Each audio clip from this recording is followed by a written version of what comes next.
Entramos al tercer panel dedicado al tema Artes, Memorias, Verdad y Garantías de No Repetición. Bueno, vamos a recordar para las personas que se han sumado ahora en la tarde cuál es la dinámica de los paneles. Hay un primer momento en el que cada panelista dispone de 20 minutos para presentar algunas ideas alrededor del tema del panel, y después de sus intervenciones el moderador puede formular algunas preguntas para iniciar la discusión y posteriormente se dará paso a las preguntas del público. Inicialmente habíamos creído que podía ser en forma escrita, pero hemos valorado mucho pues la conversación y vamos a hacerlas directamente, pero les pedimos que sean muy concretos para que haya mayor participación. En este momento iniciamos entonces este último panel de la jornada de hoy, de una vez extendiéndoles la invitación para que nos acompañen mañana. Ahora entonces nos acompañan como panelistas Juan Manuel Echavarría Olano, Yolanda Sierra León, Marta Nubia Bello Albarracín y como moderador Alejandro Castillejo Cuellar.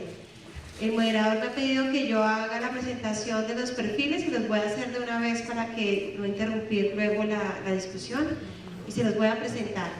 Empiezo por el moderador, quien es Alejandro Castillejo Cuellar.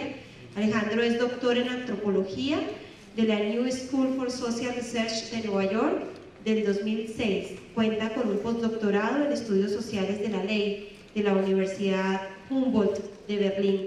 Su preocupación por las dinámicas de la violencia y por las reconfiguraciones del lazo social lo han llevado a trabajar con organizaciones de desplazados y sobrevivientes de desaparición forzada en Colombia, así como también con organizaciones de mujeres viudas, excombatientes del Congreso Nacional Africano y víctimas de tortura durante el régimen del apartheid en Sudáfrica. Asimismo, su interés en estos temas también lo llevó a entrevistar a miembros de los sistemas de seguridad del apartheid y otros perpetradores en el marco de justicia y paz. Alejandro fue consultor de la Comisión Peruana de la Verdad, de la Comisión Nacional de Reparación y Reconciliación en Colombia y relator en jefe del Encuentro de Organizaciones de Familiares de Desaparecidos con miras al proceso de paz en Cuba en el 2015. En la actualidad se desempeña como director de programas de estudios sociales de las transiciones PES de la Universidad de los Andes.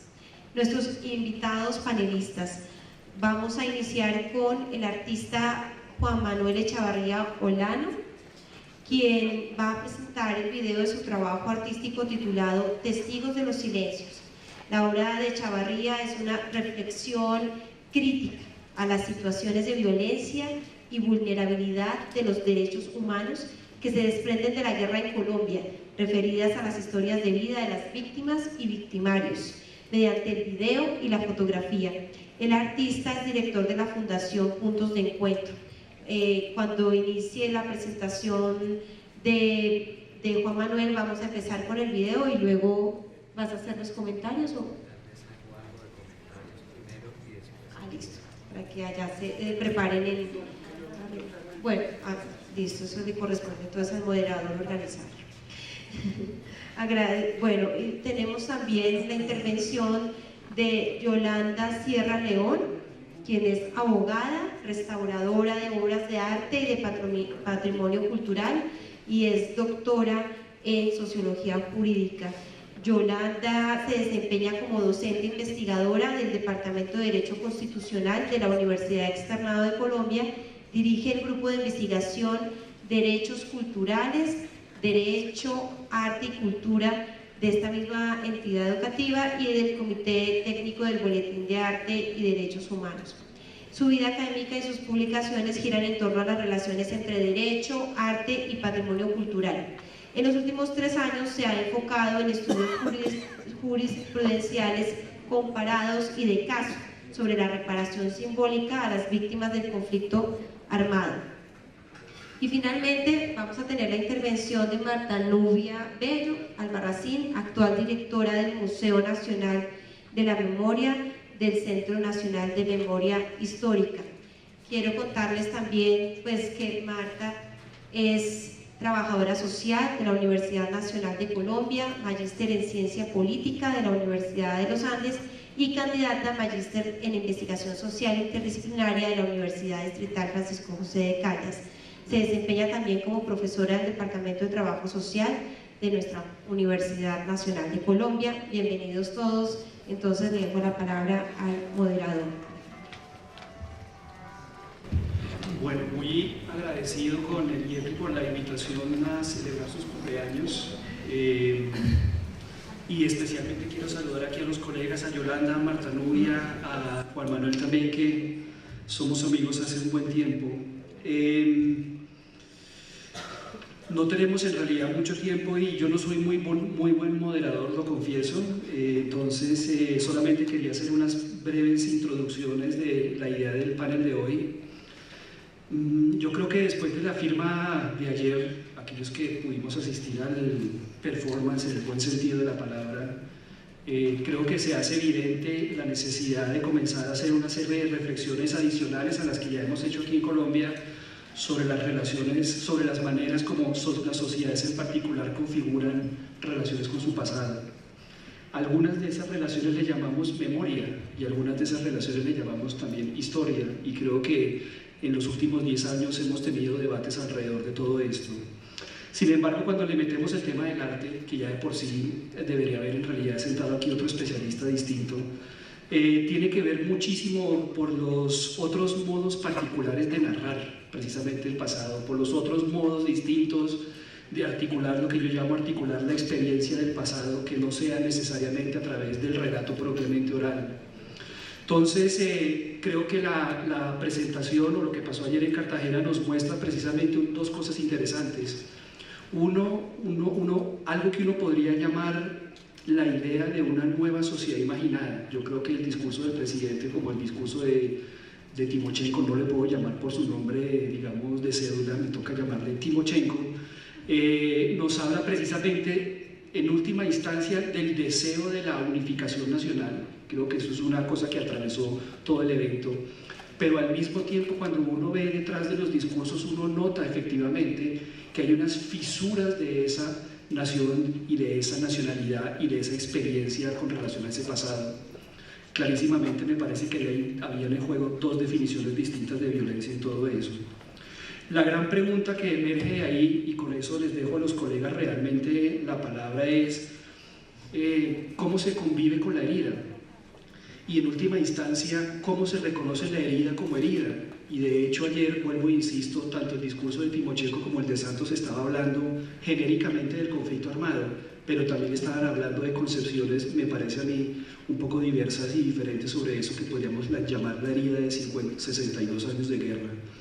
Y me parece que el arte juega en este caso un papel muy importante, porque las ciencias sociales, y yo soy antropólogo, tenemos una obsesión particular con la palabra hablada. Por eso los antropólogos, sociólogos y demás hablamos muy poco con los niños, porque no confiamos mucho en las palabras de los niños realmente. Entonces tenemos una obsesión con lo oral y con la palabra. Cogemos las entrevistas, las transcribimos, las abstraemos, en fin. Entonces la reflexión de hoy sería interesante, y esa es la invitación en realidad, a mirar precisamente otros modos de narrar, los impactos de otros modos de narrar, lo que uno podría llamar los impactos en las formas curatoriales del pasado. Yo a veces le llamo a eso osificaciones curatoriales, entre otras cosas. Osificaciones. Pero también las maneras y los múltiples modos de patrimonializar todo esto. En qué momento una experiencia, un relato se convierte en patrimonio de una nación. En otras palabras, cuál es la relación entre nación y herida, y cómo un museo o cómo un acto curatorial puede implicar precisamente una relación de esas, y cómo juega el arte en todo este chiste. Y cuando digo arte, por supuesto, me refiero a todas las artes, desde la literatura, el performance, el cine y demás, y los sonidos también, por supuesto. Entonces, bueno, eso es un poco lo que quería decir, y para tratar de organizar un poco la presentación, vamos a comenzar primero que todo con Yolanda. Yolanda nos pide que por favor le pongan unas imágenes, tengo entendido. ¿Dónde está Catalina? Pero ya está arriba. ¿Ya está listo la imagen? Es que no veo nada, porque tengo un problema de ojos impresionante. Listo. Luego sigue Juan Manuel, que vas a hablar primero y después presentas el video. No, Marta Nubia, y Marta Nubia termina las intervenciones. Tenemos en promedio 20 minutos por cada uno, y aquí es donde yo comienzo a sufrir contando el tiempo, porque me voy con los diálogos. Bueno, gracias Fabio por la invitación y por hacerme partícipe de esta mesa tan bonita. Voy a retomar la pregunta de Alejandro sobre cómo se convive con la herida. Voy a intentar una respuesta para esta pregunta de Alejandro. Y, o sea que toda mi presentación cambió porque ahora la voy a dedicar a la herida. Pero de todos modos, voy a tomar la idea principal que sirve para responder esta pregunta. Creo que una manera de responder, de afrontar la herida, sería como la he denominado aquí, con una emancipación estética de las sentencias judiciales, de las políticas públicas y de toda la construcción jurídica, formal, administrativa y burocrática del Estado. Yo creo que esa podría ser una, y que la llamo así, la emancipación estética del aparato estatal. ¿Y qué sería eso? ¿Qué sería la emancipación estética del aparato estatal? Es lo que voy a intentar responder para sanar esa herida. En primer lugar, creo que el panel nos hace una pregunta, nos dice cuáles son los retos del posacuerdo, y yo creo que ese es un reto, emancipar estéticamente el Estado, digamos, para tener ese término que usa Rancière de la emancipación del espectador. Y para eso yo voy a proponer 8 requisitos de emancipación. ¿Qué se necesitaría para emanciparse estéticamente el Estado? Yo creo que se necesitan 8 cosas y voy a proponer esas 8 cosas. La primera la llamo el carácter amplificador de los símbolos en el Estado. ¿Y eso qué quiere decir? Creo que el Estado en materia de derechos humanos, el museo en particular, debe amplificar y no necesariamente producir derechos. ¿Qué derechos debería amplificar el Estado en esa emancipación estética? Creo que debe amplificar 3 derechos y 2 garantías. En primer lugar, debería amplificar el derecho a la verdad. Quiere decir que en materia de arte no debe producir ninguna verdad, sino que debe amplificar la cual verdad. Probablemente debe amplificar la verdad judicial y convertir una sentencia judicial en una obra de teatro, por ejemplo. Debe tomar la verdad histórica y debe convertirla en un poema. Debe coger la verdad de las víctimas y convertirla en una obra literaria, en una película, en un performance o en action painting. Eso sería la amplificación de ese derecho que se llama la verdad. Y debería ser lo mismo con el derecho a la memoria y con la dignidad. Entonces ahí, en esa emancipación, debería tomar esos 3 derechos que se producen en otros ámbitos, como el ámbito judicial, el ámbito histórico, el ámbito técnico, el ámbito académico, y emanciparlo estéticamente, trasladándolo del lugar. Lo que es jurídico, volverlo arte; lo que es jurídico, volverlo estético; lo que es técnico, volverlo poético. ¿Cómo hacemos para que los 297 páginas del acuerdo se emancipen estéticamente? Tenemos que aprender a hacer performance sobre esos 297, hacer estructuras como de poemas como los de Apollinaire, que hacía dibujos sobre ciudades, poemas sobre ciudades. Tendríamos que inventarnos la caligrafía poética nuevamente y leer esos 297 de diferentes maneras, hacerles formas poéticas, dibujos, etc. ¿Cómo hacemos para que eso que se llama tantas veces en el acuerdo el CFHBD, todos los que hemos leído, ¿qué quiere decir? ¿Cómo hacemos para que eso se emancipe estéticamente? Eso que se llama el CFHBD, todos lo hemos leído, el cese al fuego de hostilidades bilateral definitivo. ¿Cómo lo convertimos en poética? Ese sería el primer elemento de la emancipación estética. El segundo elemento es el que se llama el carácter amplificador de la reparación simbólica. O sea, en materia simbólica no se produce un nuevo símbolo en este campo, sino que se amplifican los derechos preexistentes. El segundo elemento yo lo llamo el carácter conectivo de los sujetos de la reparación simbólica. Eso significa que el símbolo no solamente vincula a la víctima y al victimario en una relación binaria muy clásica, sino a la sociedad, al muerto y al no nacido. Es decir, la emancipación estética rompe la relación víctima-victimario o víctima responsable del daño o del perjuicio, sino que el símbolo es capaz de unir lo que jurídicamente está desunido.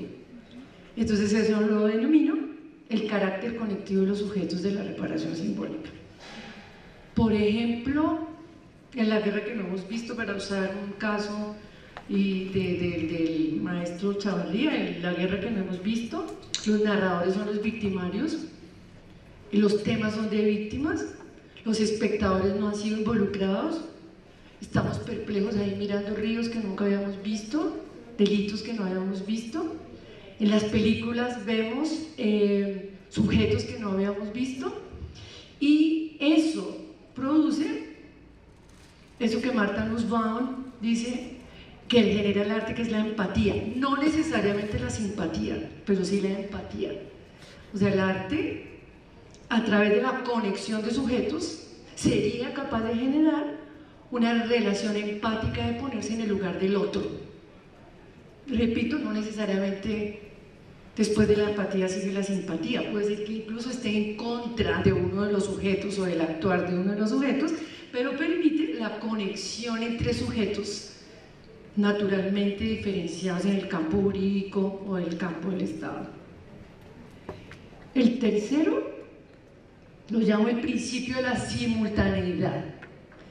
Eso significa que una reparación simbólica debería tener por lo menos 5 elementos, digamos, siguiendo la tradición general de la reparación, para no repetir lo que dijo Camilo ahora. Pero la reparación en general sucede cuando una víctima le solicita a los jueces nacionales o internacionales que lo repare por el daño causado, y lo repara en varios sentidos.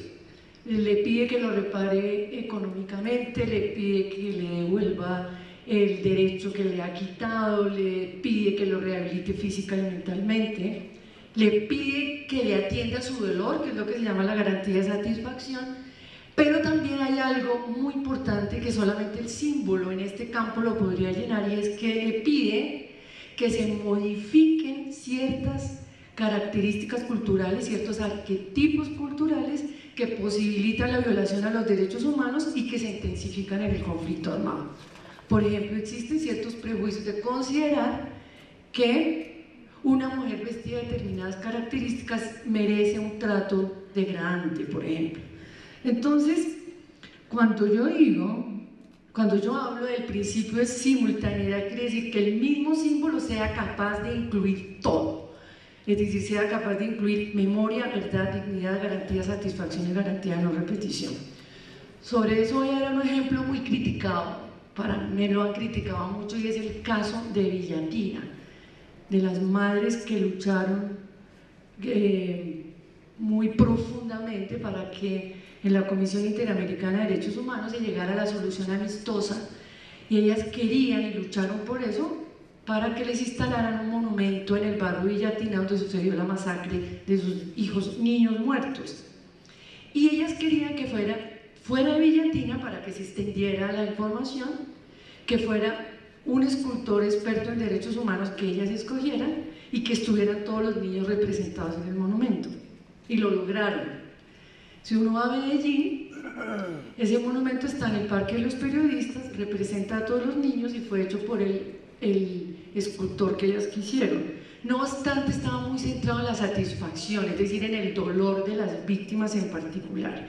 Y el monumento no logra hablarle al resto de las personas. Cuando uno lo visita, el monumento es claro un derecho de las madres que lo solicitaron, pero ahí está la garantía de no repetición. Ese monumento ayuda a superar arquetipos y prejuicios de cómo se deben tratar a los niños en el país para que eso no se intensifique en el conflicto armado. Yo creo que no. Ese monumento está centrado en la garantía de satisfacción, es decir, en el dolor de las víctimas, pero tal vez por la propia lógica del proceso jurídico se descuidó o no se tuvo en cuenta la garantía de no repetición. Y por eso yo a eso lo denomino el principio de simultaneidad. Es decir, el símbolo, y yo creo que ese es un reto muy grande para el Museo Nacional de la Memoria, el museo debería en sí mismo ser capaz de simultáneamente tener todos esos elementos: la verdad, la memoria, la dignidad, la garantía de satisfacción y la garantía de no repetición. Si se descuida alguno de esos elementos, está muy centrado en las víctimas y se olvida la sociedad en general. Si se descuida un elemento de esos, se olvida la garantía de no repetición. Si se olvida uno de esos elementos, se olvida el dolor de la víctima individual. Y por eso creo que es importante, en esa emancipación estética que propongo, el principio de simultaneidad. Propongo uno que se llama el litigio estético. Denomino el litigio estético, todos esos son inventos de mi grupo de investigación. El litigio estético es un mecanismo mediante el cual las víctimas utilizan el arte o el patrimonio cultural para demandar sus derechos. Tiene la estructura de una demanda judicial, pero no usa una demanda judicial. No es ante jueces, no tiene argumentos jurídicos, pero tiene todas las solicitudes de una demanda judicial. Generalmente, y tiene, me parece a mí, 5 características. En primer lugar, es de comunidades marginadas, como las tejedoras de Mampuján, como las de Las Pavas, como las musas del Chocó, como las cantadoras, como los cantantes de rap. Han sido marginados por distintas razones geográficas, culturales, religiosas, políticas, etc. En segundo lugar, el instrumento está relacionado con largas tradiciones culturales. Largas pueden ser 10 años, como las tejedoras, o largas pueden ser desde África. Es decir, tienen una duración cultural que ha sido capaz de cohesionar colectivamente a las personas. En tercer lugar, desborda su margen inicial.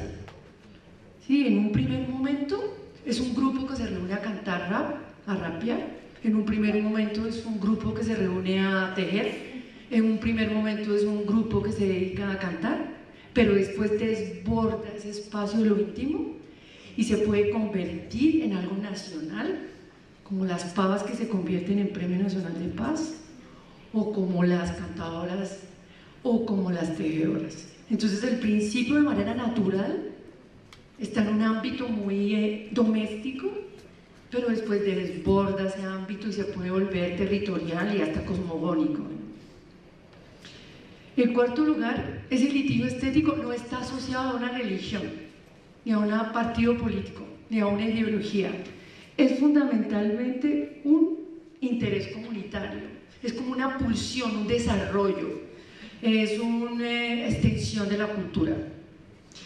Y ese elemento cultural es capaz de incorporar hechos victimizantes a ese repertorio cultural preexistente. Entonces las cantadoras incorporan la masacre de Bogayá, las tejedoras incluyen una masacre o un desplazamiento, los raperos incluyen la intervención militar en una ciudad. Y eso es lo que yo denomino litigio estético.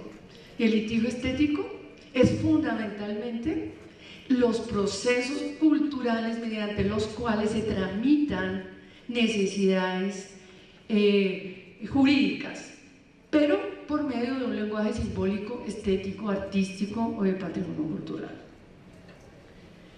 El otro elemento muy cercano al litigio estético, se llama litigio artístico. Es similar, pero está en el campo propiamente del arte.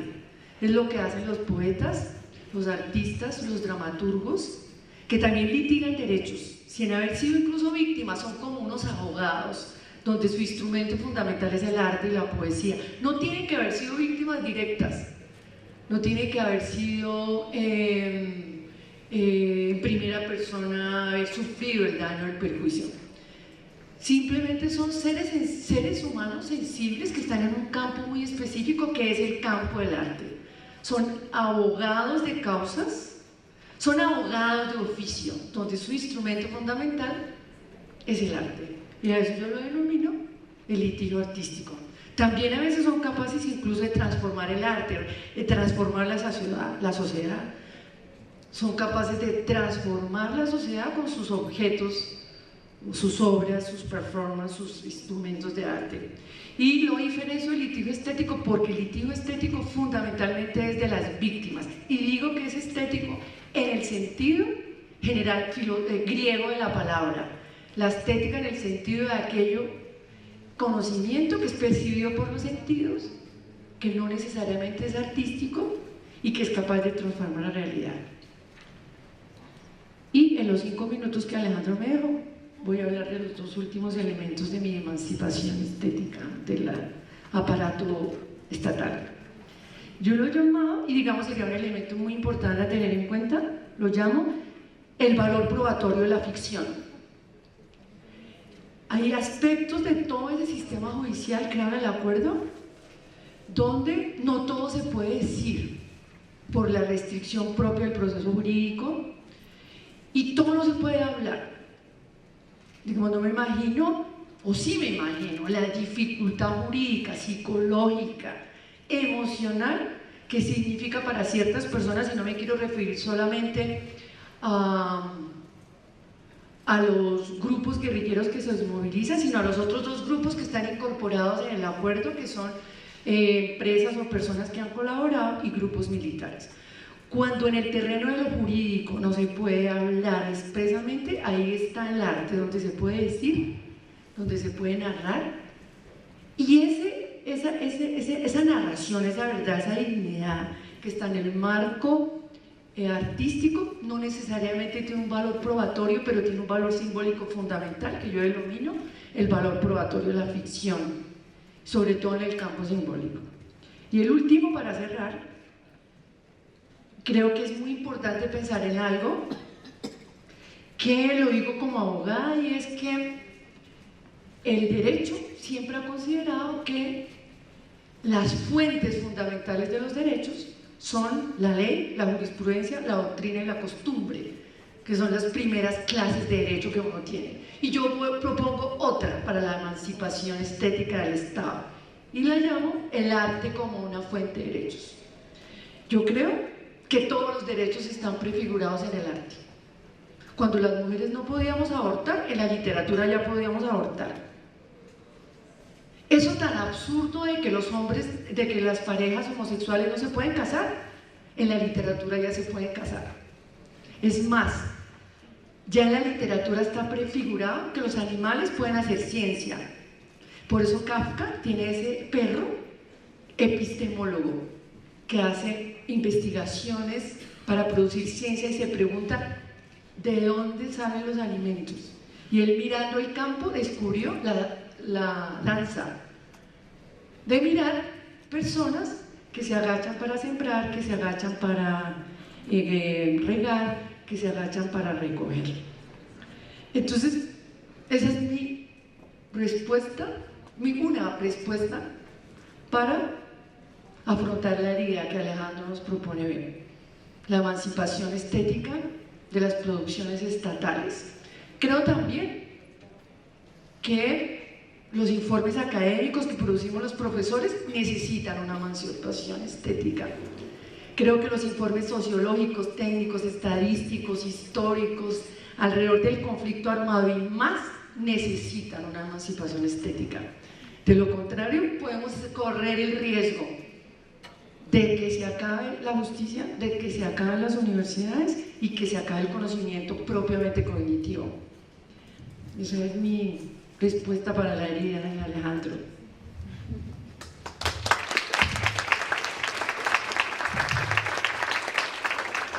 Bueno, Yolanda, muchas gracias.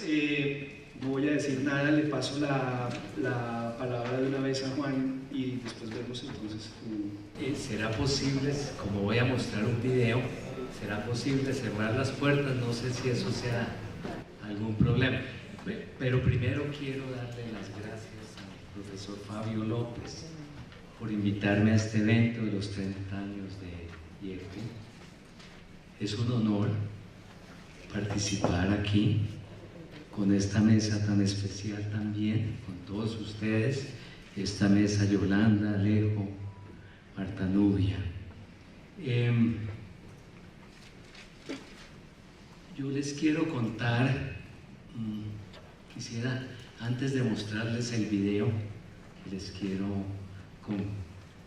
que quiero compartir con ustedes,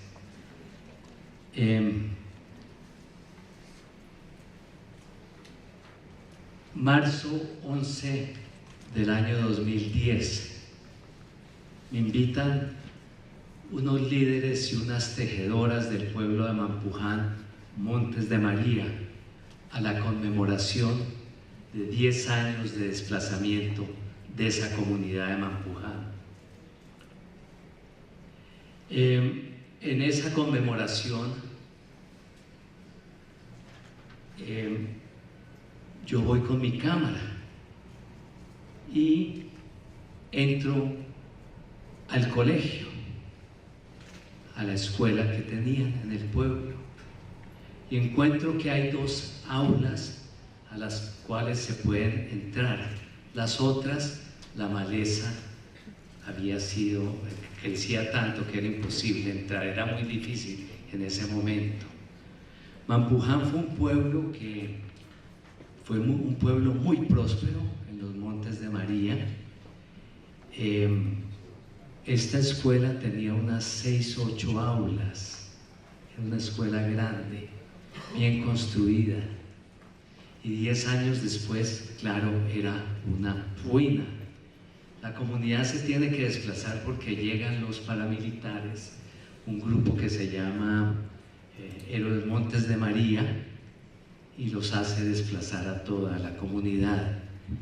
Pero ahí tuvo la comunidad mucha suerte de que a nadie de la comunidad lo matan. Hacía 1 mes, 2 meses había ocurrido lo del Salado. Entonces la comunidad se desplaza, no hay muertos. Entro yo a la escuela y veo los tableros. Era la primera vez, hablo 2010, marzo 11 de 2010. Veo los tableros y veo que en uno de los tableros, al lado del tablero, están en una bellísima caligrafía las vocales A, E, I, la O desapareciendo, U aún estaba. Y yo fotografío eso, ese tablero con esas vocales. Y yo sentí que esas vocales se desplazaban del tablero, como se había desplazado la población entera de Mampuján, y que en esas vocales, de alguna forma, ahí estaba el silencio de las voces de las niñas y de los niños. Y entro a la otra escuela, a la otra aula, tomo una foto de un tablero, del tablero, vuelvo a Bogotá y en mi computadora empiezo a ver que hay una frase muy desdibujada, desboronándose. Y en esa frase pude leer en el computador, con la imagen en el computador, que decía: lo bonito es estar vivo. Esto de una comunidad que no sufrió ninguna muerte en el desplazamiento que tuvo. En esa conmemoración habían música, había bailes, había un arroz para toda la comunidad, había béisbol, había juegos. Esa comunidad en su conmemoración estaba diciendo: lo bonito es estar vivo, lo que decía en el tablero. Y cuando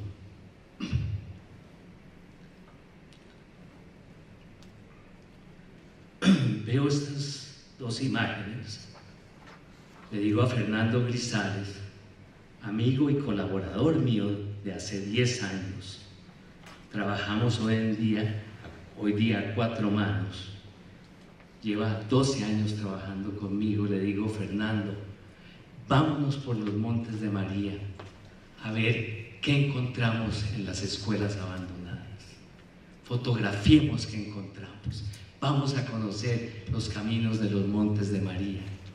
Esto empezó vuelvo a decir, una fecha exacta, 11 de marzo de 2010, y hoy día continuamos caminando los Montes de María. Hemos encontrado más de 120 escuelas abandonadas por la guerra.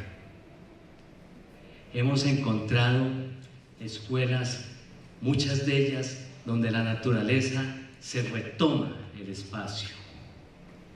Hemos encontrado otras escuelas donde gente desplazada de Montes de María llegan a estas aulas, a estas escuelas, y los vuelven sus nuevos hogares. Entonces hemos fotografiado tableros con la vivienda dentro, las camas, etcétera, y otras pertenencias. Y hemos encontrado algo que es muy sorprendente, y es eso lo que les quiero mostrar en los videos. Son 3 videos, son 7 minutos, se llaman Testigos de los Silencios. Y por favor apagamos luces, y si alguien oye el sonido que está muy bajito, por favor me cuentan, y para arreglar. El sonido es definitivo en estas luces, por favor.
Bueno, Juan, muchas gracias por las palabras y por las imágenes. No voy a decir nada todavía. Y le quiero dar la palabra ahora a Marta Lluvia, para agradecer también su presencia acá. Si quieres.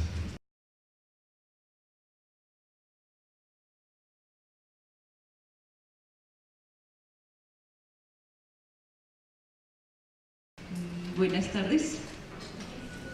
Fabio, muchas gracias por la invitación y por propiciar este encuentro con los amigos que no nos encontramos de otra manera.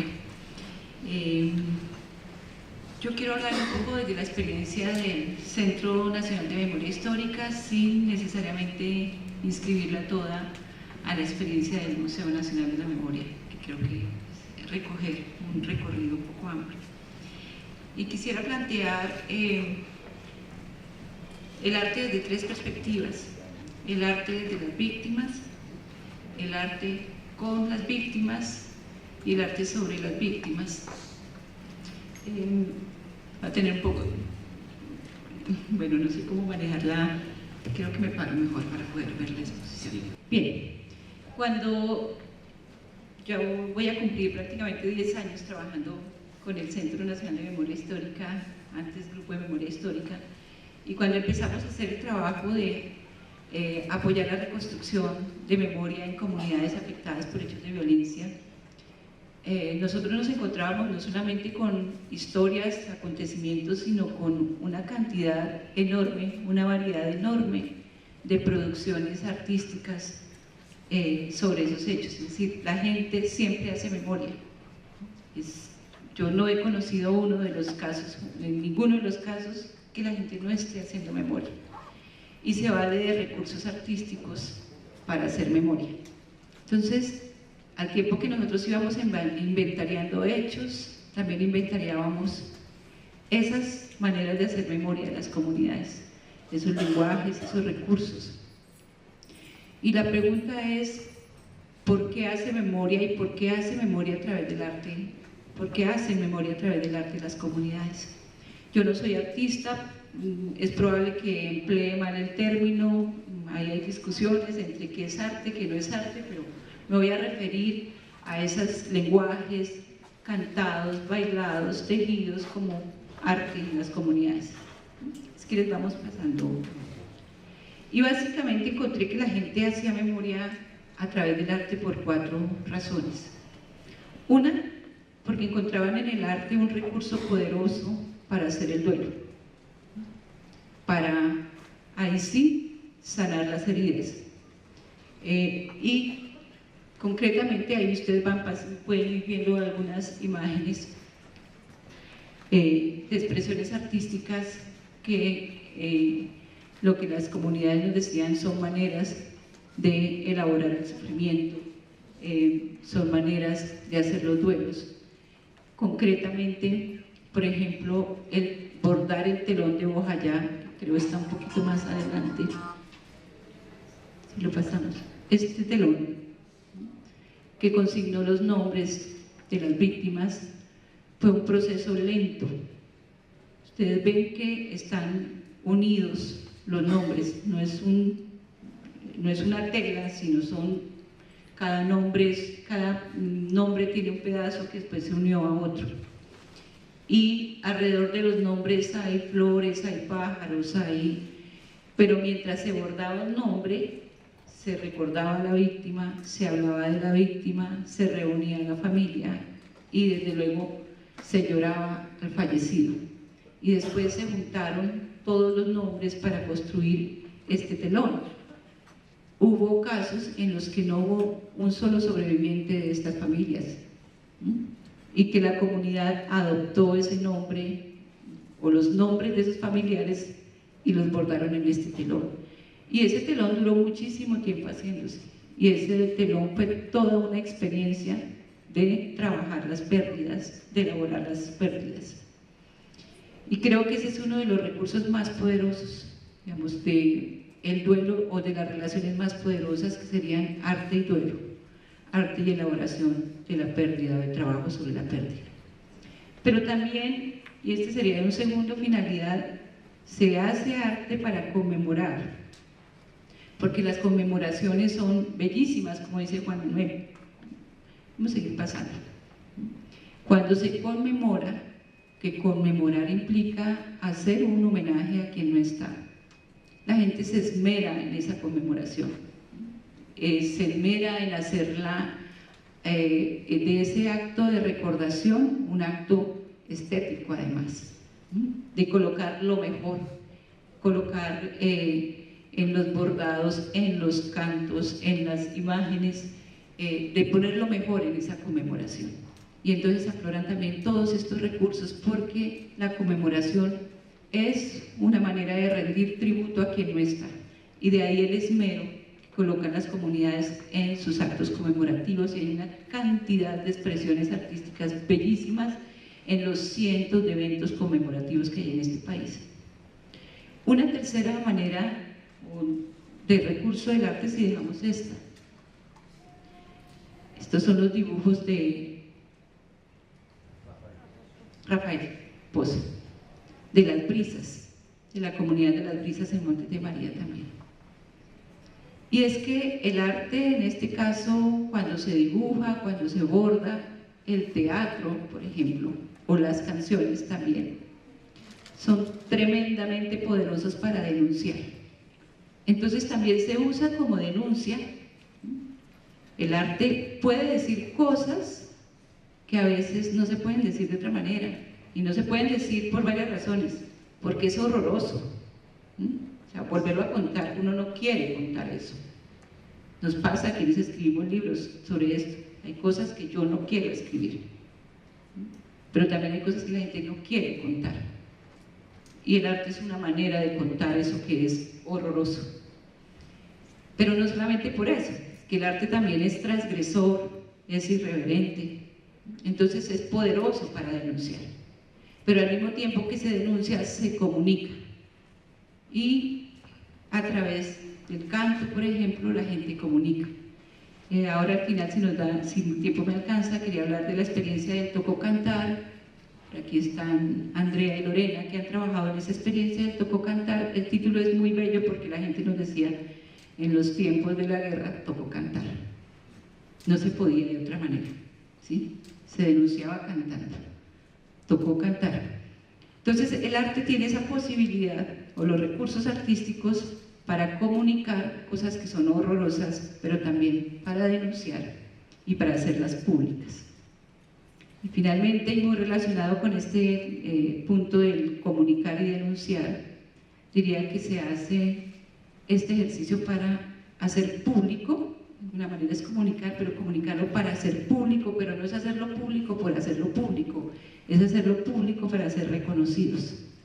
Es una manera de que nos reconozcan, y esto tiene varios puntos muy importantes. Yo estuve ayer escuchando a las alabadoras de Pogue en el evento, estuve antier con ellas, estaban preparando sus alabados, y esta mañana tuve la oportunidad de volverme a reunir con ellas. Y ellas decían, todo el mundo sabe que existimos. Y esa era la alegría que tenían hoy. Salimos en todos los noticieros y la palabra era, saben que existimos. Y ni siquiera es, saben que allá ocurrió una masacre. Eso es muy importante. Pero es que existimos antes de la masacre. Existimos después de la masacre. Y Bojayá, algo que nos han dicho muchas veces, no es solo una masacre. No somos una masacre. Bojayá es una ciénaga. Bojayá es cultura. Bojayá es muchísimas cosas. Entonces, ese reconocimiento de un acto o de un evento de horror, pero también de la exclusión y de muchas cosas que las comunidades son, porque las comunidades no son solo víctimas.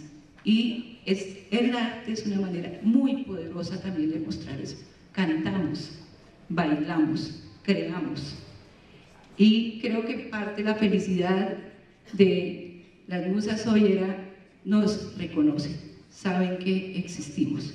Y creo que esa es una manera también muy importante del arte, en el caso de las víctimas. Y entonces ellas mismas lo hacen, estaría de acuerdo con Yolanda. Lo que ellas necesitan es que se amplifique, porque lo que pasa es que esta sociedad no conoce la cantidad es realmente impresionante, la producción que ha hecho la gente. No la conocemos, no sabemos lo que hay.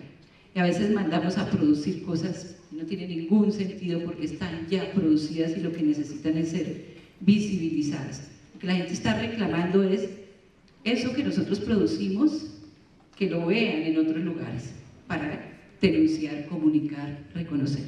Entonces, este país sí que está lleno realmente de expresiones artísticas de las comunidades que además han hecho con el horror estas cosas maravillosas. En segundo lugar, quería hablar en esto quería destacar el teatro. Creo que el teatro, las víctimas haciendo teatro, creo que es un recurso particularmente poderoso por las experiencias que narran las víctimas de hacer teatro y por lo que pueden comunicar a través del teatro. Paso al segundo tema, el arte con las víctimas. Y aquí es la experiencia de trabajo colaborativo, el trabajo que han hecho artistas como Juan Manuel Echavarría justamente, de trabajar con las víctimas, y he encontrado cosas realmente maravillosas. Y es escuchar a víctimas que me han dicho, es que los artistas logran hacer cosas bellas con nuestra tragedia. No todos, algunos artistas. Y encontrar víctimas que les piden a los artistas que hagan cosas bellas con cosas que son absolutamente preciadas para ellas. Y creo que aquí esa justamente es un maravilloso ejemplo del trabajo de Erika Dietes, los relicarios, porque las víctimas entregan cosas muy valiosas, de todo, cartas, cédulas, medallas, y al entregarse están desprendiendo de algo que es muy valioso para ellas, no solamente para que se haga algo bello, sino para que se haga algo perdurable, y perdurable ya no para la víctima, sino perdurable para la sociedad.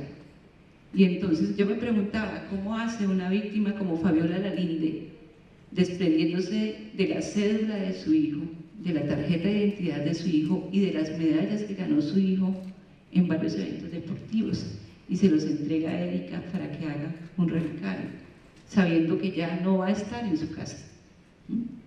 Y lo hacen, la respuesta es, la que da Fabiola Lalinde, es para que perdure y para que sea público.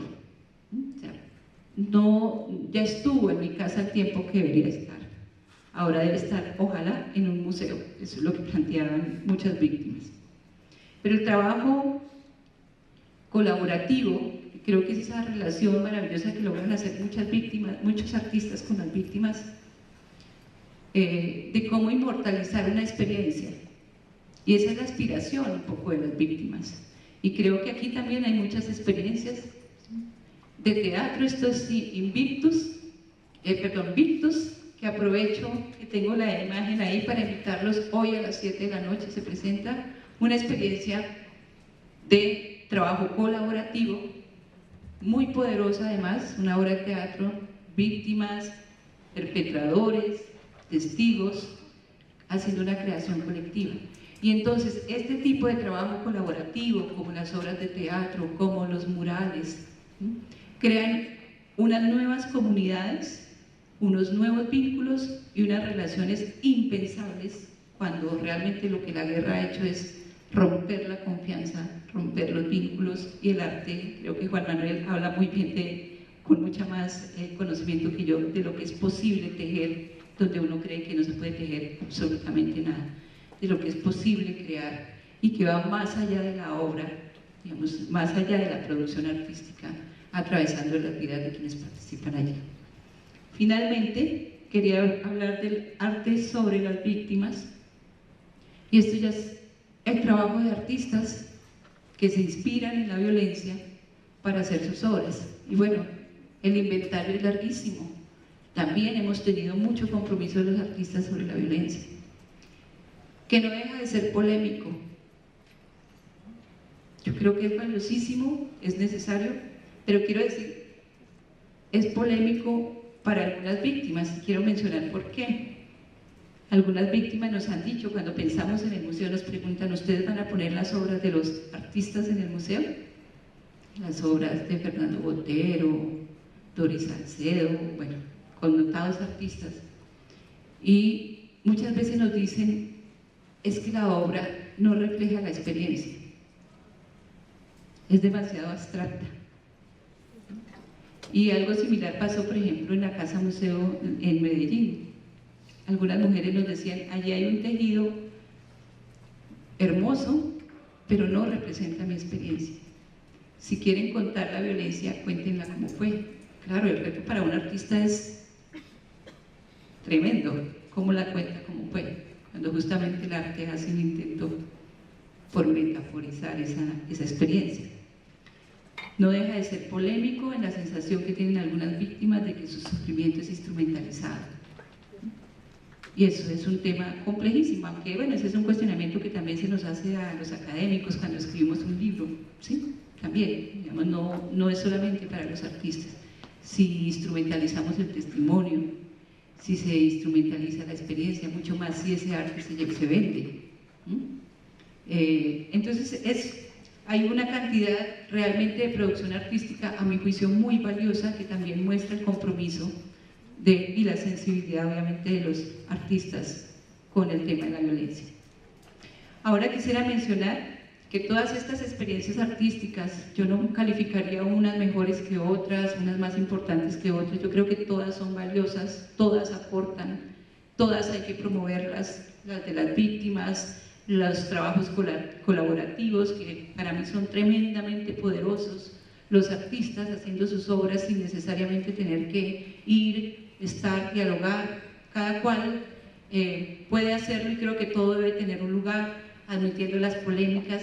Yo creo que el valor justamente del arte es que le quita el monopolio al texto, un poco en la perspectiva que decías tú, Yolanda, digamos, los académicos hemos intentado monopolizar el tema de la memoria con los libros, con los textos. Y yo creo que lo que está haciendo y lo que hacen las víctimas de manera más directa es intentar disputar ese monopolio con toda la autoridad, además. Nosotros hacemos memoria, y hacemos memoria para dejar testimonio y para que se convierta en historia. Entonces, no necesitan una mediación, no necesitan una interpretación, es una manera de entrar directamente a disputar un campo además tremendamente complicado también. Entonces, eso lo observo como una forma muy valiosa del arte disputando ese monopolio, entrando allí. Por otro lado, creo que la memoria nos permite reconocer las pluralidades que hay en las maneras de narrar, incluso en las maneras de sufrir. Y estamos hablando de un país de violencia sobre comunidades étnicas, indígenas, que hace un museo para que una comunidad indígena se sienta recogido allí, para comunidades afrodescendientes se sientan recogidas allí, que sientan que se identifican con lo que allí se cuenta y con la manera como se cuenta. Creo que estos lenguajes tienen ese potencial, justamente, si reconocemos como arte y si reconocemos que son, digamos, que tienen la autoridad ética para que su arte tenga un lugar privilegiado allí. Entonces también es una manera de recoger una pluralidad de formas de hacer memoria, una pluralidad de maneras de sufrir, una pluralidad de resistencias, una pluralidad de formas de trabajar el duelo, y creo que eso es también muy valioso para el país. Finalmente, quisiera hablar, y ahí quisiera trabajar en la pregunta que hace Alejandro, ¿cómo se convive con la herida? Lo voy a relacionar con el quinto punto que yo quería mostrar, y es, realmente en esta sociedad, más de 52 años de conflicto armado interno, millones de víctimas, yo creo que tenemos una deuda enorme, y no es la deuda ni de las víctimas ni de los artistas, yo creo que es una deuda de las políticas culturales, justamente, porque en esta sociedad no hay herida, yo creo que no hay herida. Para mí ese es el gran problema, no hay herida. y no hay herida porque no sabemos o porque sabiendo no nos duele. Y pues, ¿cómo hay herida? Y quiero plantear esto porque cuando estaba pensando en estos puntos, pensé mucho en la experiencia argentina, incluso en la chilena, y cómo 3.000 desaparecidos en Chile o 9.000 desaparecidos en Argentina concitaron un compromiso del arte que dejaron una huella profunda en la sociedad. Ustedes van a Argentina y no hay manera de que algún argentino no sepa de la desaparición forzada. Está lleno de cine, de novela, de todas las artes, creo que han tenido un compromiso impresionante, y no solamente en los momentos posteriores a que ocurrió la dictadura, sino todavía, incluso siguiéndole la pista, y el cine se ha encargado de recordar la importancia de seguir buscando y seguir hallando, o sea, de mantener ese compromiso vivo, ¿no? Como algo que se cuenta del pasado y terminó. Ahí hay una marca, yo diría, siempre pensé, en Argentina hay una huella. El tema de la desaparición forzada dejó una huella profunda en la sociedad que se ve. Y nosotros tenemos más de 60.000 desaparecidos y la gente no sabe. O sea, tal vez ustedes saben, pero si uno sale y pregunta en la calle, la gente no sabe. Esos desaparecidos no existen, no duelen. Y por eso los familiares de los desaparecidos dicen: nuestros familiares han sido desaparecidos 2 veces. Desaparecidos por el acto que los sustrajo, pero desaparecidos porque no los nombran, porque no los reconocen, y duelen las 2 desapariciones. Entonces, siento que el reto enorme puede sonar un poco crudo, es que se conozca y que duela para que haya una herida. Y ese es el reto que hay para comunicar. Las víctimas han hecho su mejor trabajo, ahí lo que necesitan son políticas públicas que sigan fomentando su trabajo de memoria activo, creativo, propositivo, y hacerlo público, que lo conozcamos, que lo veamos. Los artistas requieren también apoyo para su trabajo colaborativo, porque no es fácil hacerlo. No es solamente la voluntad de me voy, y eso requiere condiciones de trabajo. En el Centro Nacional de Memoria llegan cualquier cantidad de propuestas maravillosas que la gente quiere hacer, pero no tiene los recursos para poderlo hacer. Se me acabó el tiempo. Y quería referirme un minutico a una afirmación que hizo Yolanda, porque Yolanda dice: todo debe estar, ¿sí? La dignidad, la víctima, la sociedad. Y aquí yo simplemente dejo, este es un tema supremamente complicado, digamos, cómo comprometerse respetando la dignidad del otro, la sensibilidad del otro. Y quería simplemente, porque me evocó tu afirmación, una experiencia. Hace poco se hizo un cineforo y se presentó el documental La ausencia de la luz, no sé si ustedes lo conocen, es del chileno, ¿cómo se llama? Patricio Guzmán. Es bellísimo, se lo recomiendo. La ausencia de la luz. Y invitaron a varias víctimas, teníamos un público grande, y yo estaba al lado de una chica que su papá fue asesinado, y ella estaba mirando el video de la ausencia de la luz, y empezó a respirar muy mal, se desmayó en el teatro, yo tuve que sacarla. Bueno, y la conversación que ella me hace es: en ese video pasan unas imágenes donde hay restos, pedacitos de huesos con tierra. Me dice: cuando exhumaron a mi papá me entregaron exactamente eso, pedacitos de hueso con tierra. Yo siempre quise que me entregaran un cuerpo, y me entregaron un pequeño ataúd de pedacitos con tierra. Eso que acaban de presentar no lo pueden mostrar a las víctimas. No soy capaz de volverlo a ver otra vez. Y me quedé pensando muchísimo, porque ese video documental tan poderoso para la sociedad, tan dignificante, que lo siento yo, que es respetuoso, cuidadoso. Pensé, si se expone en un museo, tal vez tendría que advertir que las víctimas no debieran entrar. Digamos, esto es, por donde lo mires tú, tiene muchas aristas para pensarlas con mucho cuidado de qué cosas Porque termino con esto, realmente aquí hay una pregunta muy fuerte y es si se puede hacer estética con el horror, de manera cuidadosa y de manera dignificante.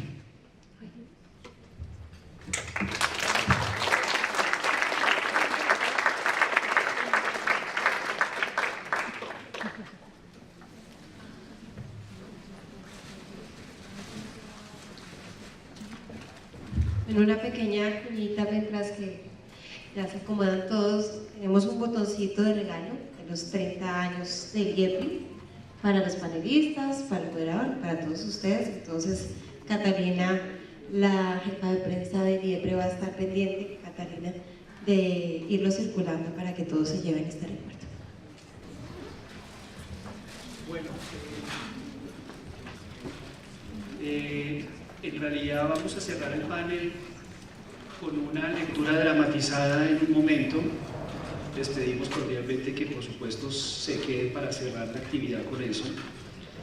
Tenemos unos minutos para, no sé, para preguntas del público. Yo solamente quisiera decir, porque en realidad me da pánico robar el tiempo de las personas, pero lo único que quisiera decir es, creo que la reflexión gruesa que hay aquí dentro de esta, me encanta la idea, entre otras cosas, de la emancipación de la estética, aunque creo que tu emancipación sigue atada al Estado de todos modos, pero me gusta mucho la idea y creo que algo que compartieron y que de hecho yo comparto también es el hecho de tener que buscar creativamente otros lenguajes distintos para poder hablar de estas cosas. Y aquí hablar no quiere decir oralidad, sino quiere decir otros sistemas de representación diferentes. Y debo decir con cierta vergüenza que eso es lo que me ha sacado Marta Nubia de la antropología, entre otras cosas. Hace rato que yo sigo haciendo antropología, pero ahora estoy haciendo también otras cosas distintas. Entonces, comparto mucho la pluralidad de la idea de que hay que buscar otros lenguajes distintos del dolor y que nuestro reto radica precisamente en hacer eco de todo eso finalmente, que lo que tenemos es que aprender a escuchar en la sociedad, no decirle a la gente que hable, sino también nosotros en realidad aprender a oír lo que con frecuencia no oímos. En ese orden de ideas, entonces, más bien sugeriría circular un poco el micrófono. Tenemos 10-15 minutos antes del montaje de la lectura. Entonces les pido muchísima concreción. Muchas gracias. Gracias. Yo quisiera que pudiéramos ampliar un poco más el debate acerca de las memorias de los excombatientes, porque mucho de lo que se ha hablado tiene que ver con las diferentes formas de hacer memoria de las víctimas y cómo es validada la palabra de las víctimas. La víctima tiene derecho a hablar, a contar, a narrar, derecho y garantías para hacerlo. ¿Qué pasa con el excombatiente? Y me queda sonando la idea de la emancipación estética, un poco por esta idea. Voy a decir 3 cosas más y tratando de ser breve. Hay formas de validar la verdad o regímenes de producción de verdad, como lo dice el profesor Castillejo. Y esos regímenes también tienen que ver qué se le permite decir al excombatiente. Se ha dicho que en Colombia el excombatiente y su memoria es importante, tanto en las versiones libres como en los acuerdos para la verdad. Pero ¿qué es aquello que el excombatiente puede decir? Y cuando pensamos en la experiencia del excombatiente, el amor, la soledad, esas cosas que no queremos reconocer como humanos en ellos, ¿qué hacer con eso? Eso. De pronto algún otro comentario y...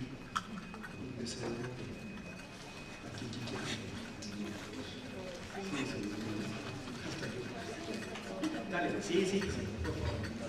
Bueno, referente a lo que estaban diciendo ahorita sobre las causas, desarrollos y consecuencias de la guerra, pues lo conocemos quienes estamos interesados en ella, en estudiarlo y quienes lo han padecido.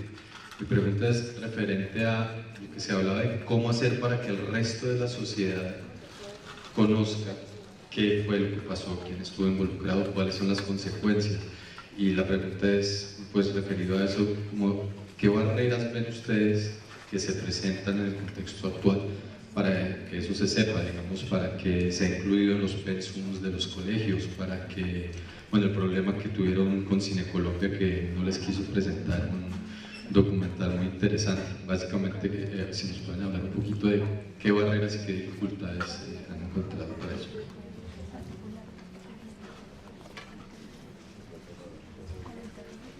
Buenas tardes. Mi pregunta es la siguiente. Uno, en efecto, podría aceptar que la memoria es importante en el sentido de que permite cerrar ciertos ciclos, pero del mismo modo, uno intuitivamente diría, la memoria también tiene ese riesgo de hacer permanecer dolores, odios, rencores, que de alguna manera dificultarían la reconciliación. Mi pregunta entonces sería, si en su concepto el arte corre también ese riesgo de hacer permanecer odios o rencores que de alguna manera ayudarían en su propósito de sanación. Bueno, a los colegas les sugeriría entonces un comentario que logre conectar aquí si es posible, o lo que ustedes quieran decir, mejor dicho.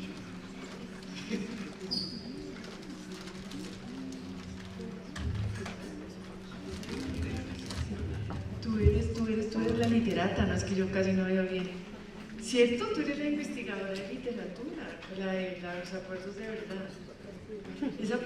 No lo digo es porque es muy, digamos, la verdad, ese tema de los victimarios, volviendo aquí a una petite discusión con Marta Novia, que es muy interesante. Yo creo que, yo pienso mucho en la reparación simbólica tan situada en las víctimas. Naturalmente que ese es el tema fundamental, digamos, no solamente toda la filosofía de derechos humanos, digamos, yo soy abogada de derechos humanos y naturalmente que está ahí, pero en un ámbito de justicia restaurativa y de justicia transicional, yo creo que eso no puede estar tan centrado ahí necesariamente, y por eso mis dos categorías son justamente relacionadas con eso. Por eso yo llamo a una categoría es precisamente el carácter colectivo de los sujetos vinculados. No es solamente binario, víctima y victimario, sino el no nacido y el que ya murió. Es el grupo colectivo en general, es la garantía de no repetición. Entonces me parece fundamental hablar de la memoria de todos. Y eso sí será para otro seminario, para un café, para whisky, yo no sé qué, un piquete, chiquiquirasa, chicachiquisa, sobre cucaita, que es el tema del principio de la simultaneidad. Digamos, cuando yo digo eso, de que simultáneamente deben estar los tres derechos, dignidad, verdad, memoria, garantía de satisfacción y garantía de no repetición, realmente me estoy refiriendo a los elementos jurídicos de la reparación simbólica. O sea, yo creo que si se descuida uno, no es lo suficientemente fuerte. Digamos, en las investigaciones que nosotros hemos hecho, en un estudio jurisprudencial comparado sobre reparación simbólica, de 1100 casos de reparación simbólica comparada, me dejan pensar que si falta uno de esos elementos, fracasa la reparación simbólica. Digamos, es eso.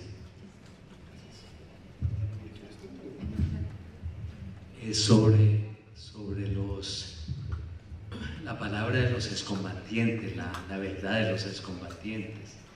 Pues yo en el 2007, un proceso del 2007 al 2009, hice un proyecto con excombatientes de las autodefensas que habían salido por Justicia y Paz, con muchachos y muchachas de las guerrillas de las FARC, eran casi todos, que se habían escapado de la guerrilla y que estaban aquí en Bogotá en la época de que había en la alcaldía una oficina de reinserción, ¿no?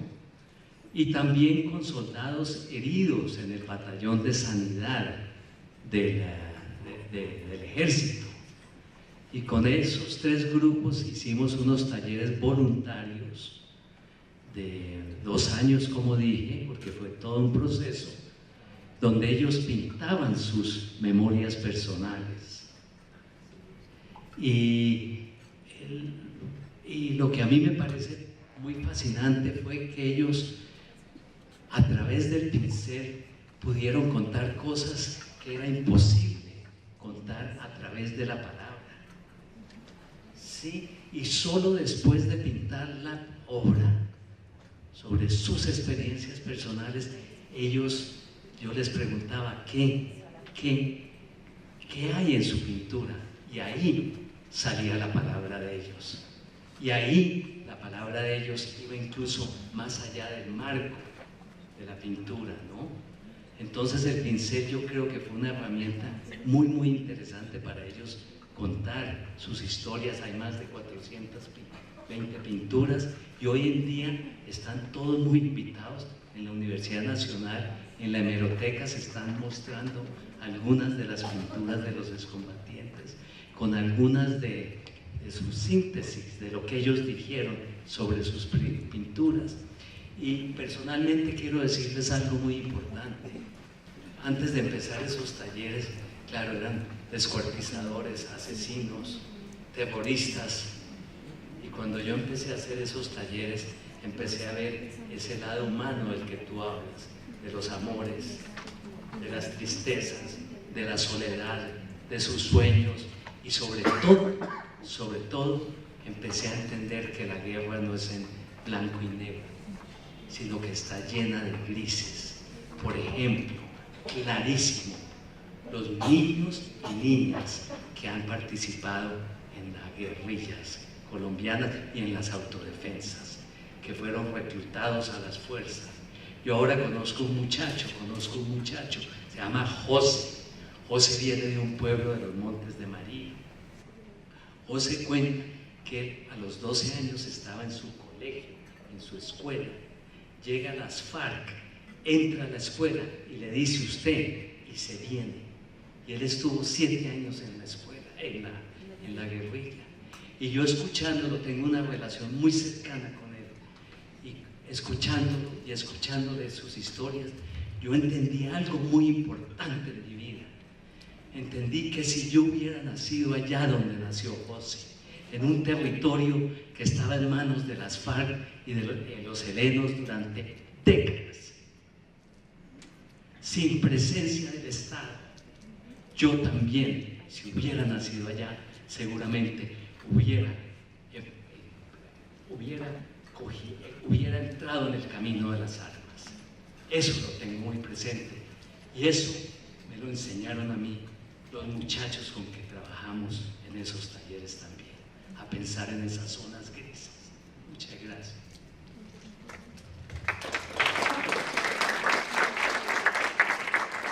Quería referir a las dos preguntas de las barreras.